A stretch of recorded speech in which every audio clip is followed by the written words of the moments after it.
termes de produits, alors il y a différentes choses dans ce comptoir. Vous faites référence aux ateliers qui permettent de découvrir autrement l'entreprise. Il y a un atelier de cuisine qui permet de faire des recettes mais très faciles avec les produits Ferrero.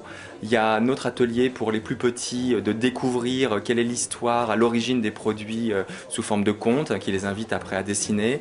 Et puis il y a un troisième atelier qui permet, quand on vient en groupe, de reconstituer une famille un peu stylisée. Tout ça parce que c'est en lien avec une promotion qui est reproduite ici en avant-première dans cette boutique, qui est ce que les consommateurs trouveront dans leur magasin à partir du mois de juin jusqu'au mois de novembre. Il n'y a pas eu de campagne à proprement parler puisqu'on est dans un principe éphémère, ça dure peu de temps.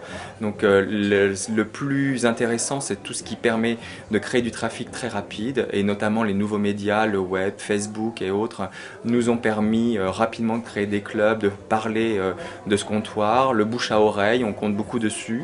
Il y a dans la rue des hôtesses qui invitent les passants du quartier à venir découvrir ce qu'est l'entreprise au travers de ces comptoirs. Et il y a des éléments qui vont resservir par la suite à d'autres opérations et autres, donc je ne peux pas arrêter un budget clairement défini pour cette boutique. Mais c'est vrai qu'elle a coûté un budget de location qui est très variable en fonction des villes. Ici on est à Paris, au 68 rue Jean-Jacques Rousseau, et c'est un budget qui va au-delà d'une dizaine de milliers d'euros pour la semaine.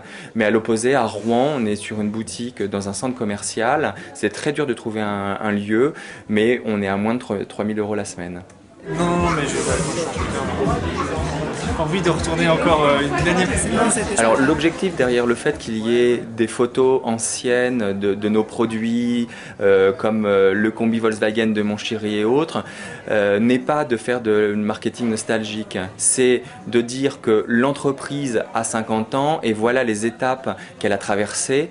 Et au contraire, on a voulu être complètement en 2009 et pas dans la nostalgie qui peut être un piège quand on fête un anniversaire. Mais ce qui est important, c'est que l'entreprise aujourd'hui elle a 50 ans, mais qu'elle est complètement enracinée dans le quotidien.